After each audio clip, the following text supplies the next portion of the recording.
Welcome to Lecture 2 for Chapter 1. So we left off at measurements. Pull out your book and pause the video and find this information.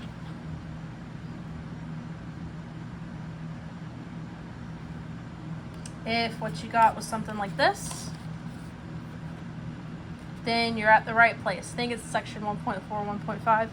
So the number, this example is 12.2 kilometers per hour. So you have the number right here, 12.2. Kilometers per hour is your unit. Precision is how far did the decimal go. So we're going to cover that up for a second.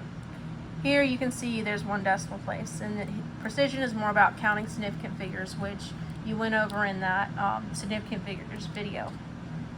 And even if it doesn't have a decimal place, like as in 123, right, we know this has 3 significant figures.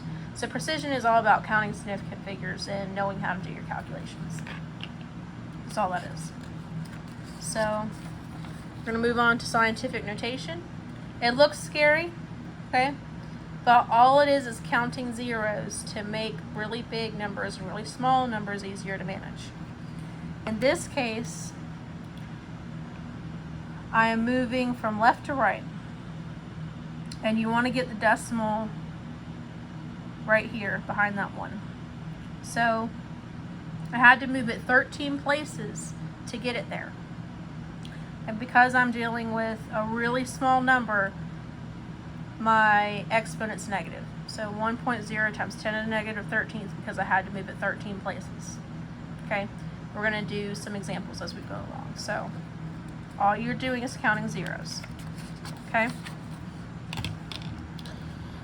So, practicing the following in scientific notation.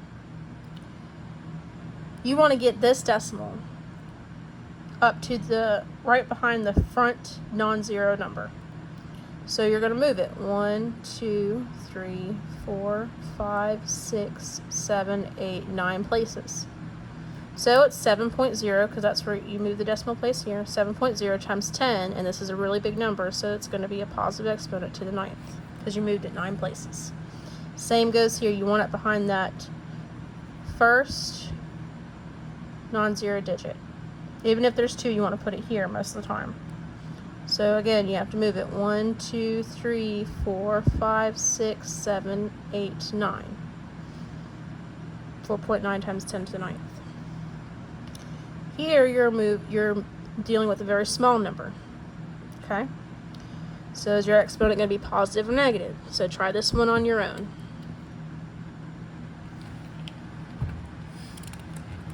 This is what you should get for your answer. Okay. This is a resource for you to practice some scientific notation on your own. Scroll down to the try it yourself icon and check whatever answers from whatever practice problems you find on Google. There's also a good Khan Academy section on this. You haven't been assigned to it, but if you want to go ahead and go do it on your own, that's fine. So you have a separate slide on this that I hadn't inserted yet when I printed this one. Significant figures was covered in the decision map video, so I'm not going to do it again here. I already made a video on it. I'm not going to make a separate video on it. So in the PowerPoint you have posted, there'll be a slide that says this with the link to the video if you want to review that. Now conversions. I started off conversions. You may have learned it before by using a chart that has some exponents on it.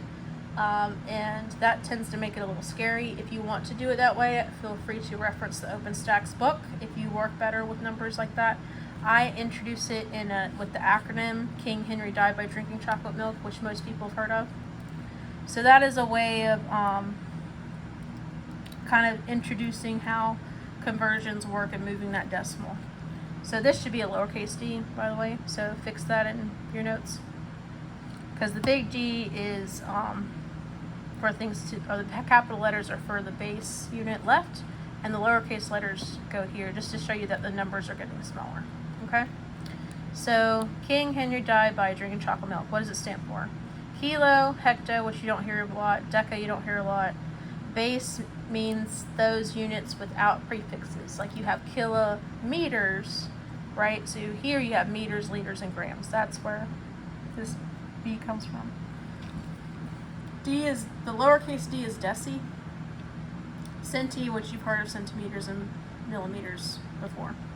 So here, this is pretty simple conversion, going from 10 grams to how many ever milligrams that equals. So here it's 10, right? And your base is grams, so you move the decimal this way to 1, 2, 3, 1, 2, 3, to milli, right? Because this is milli.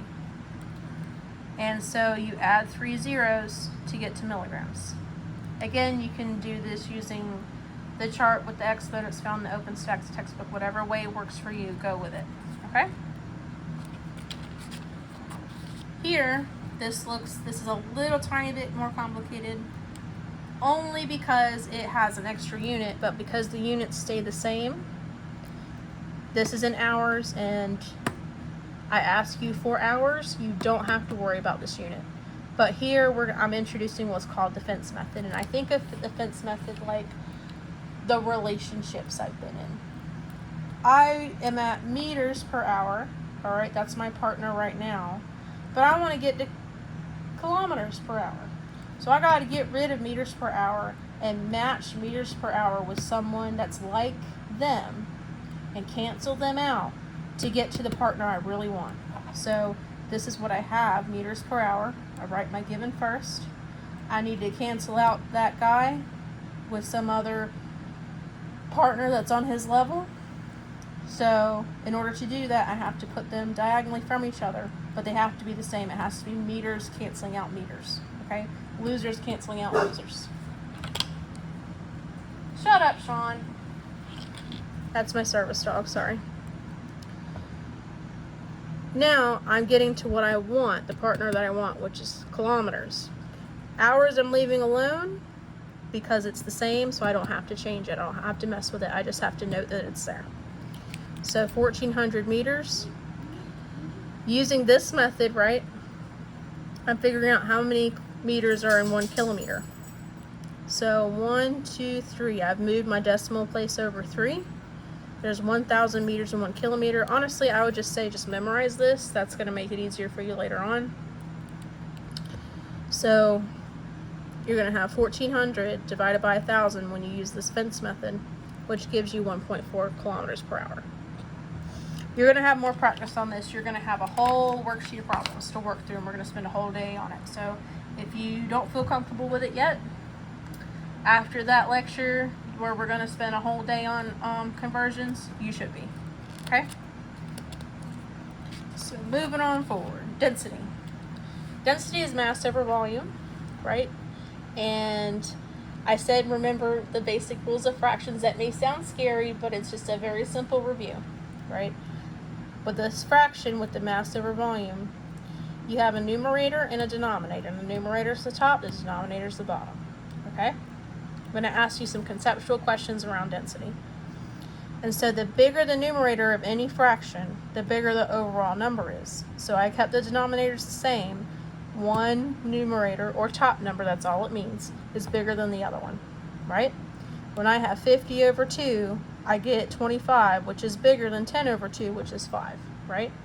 So think about this formula right here. If I had the same volume, but a bigger mass, your density is going to be bigger. Now, the bigger the denominator, or the bottom number, the smaller the overall number is. So I kept the numerators the same. You have a bigger denominator here. So 12 over 6 is 2, which is less than 12 over 3, which is 4. So think about this formula right here. If my mass is the same on both, if I had a mass and a volume and the masses are the same, and my volume is bigger, then the density is smaller. This is like talking about a golf ball, right? Golf ball sinks in water because it has a big mass over a small volume, whereas a beach ball, which I'm definitely not an artist, so, right, if I had a beach ball,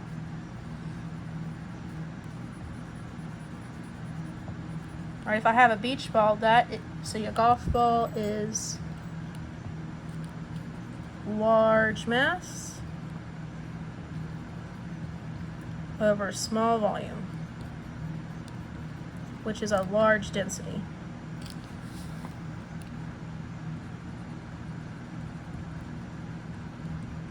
Right? Here, I have a small mass over a large volume, which gives me a small density. All right? So, I'm going to ask you some conceptual questions that don't involve math, but involve knowing this information. Okay? Such as what I just went over. If you have a large mass and a small volume, will your overall density be large or small? Then if you have a small mass over a large volume, will overall density be large or small? Your answer is right here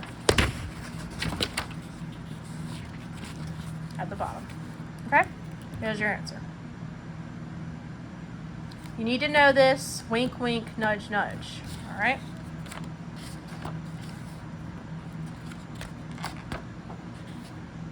I already went over that.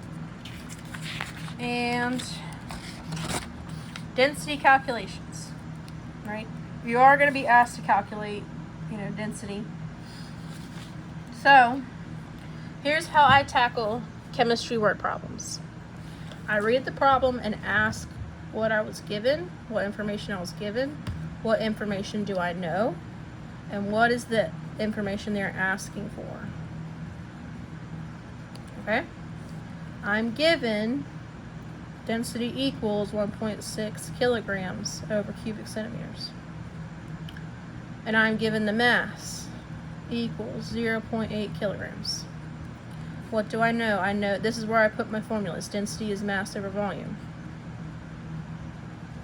Alright? What are they asking for? They're asking for volume. So, I write out my formula. I fill it in.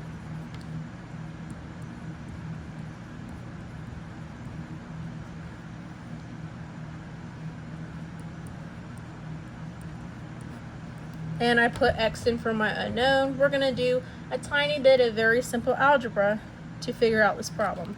Or better yet, I'll put in V since we're doing volume. How about that? So I have to multiply both sides by V to get rid of that V. Right? We're trying to isolate this. So we're going to cross that out. 1.6 times V equals 0.8. Divide by 1.6 on both sides to get rid of it here. Right? Volume equals 0.5. 0.5 what? Right? 0.5 what? The answer is cubic centimeters. Always put your units in your answer. Always put your units in your answer. Always put your units in the answer. Okay?